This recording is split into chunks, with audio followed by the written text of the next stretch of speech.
আমরা যারা এওটি ফ্যান তারা সবাই গাবি হেটার, তাই না?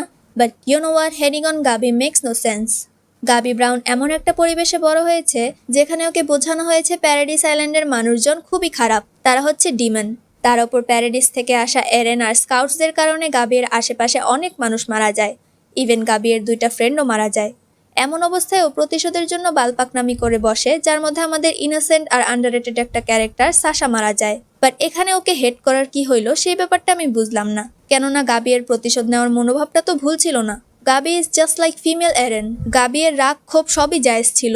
গাবি ওয়ালের মধ্যে এসে যখন মানুষের সাথে মিশতে শুরু করে তখনও বুঝতে পারে যে তাদের যেভাবে ব্রেন ওয়াশ করা হয়েছিল প্যারাডিসের মানুষ এতটাও খারাপ না।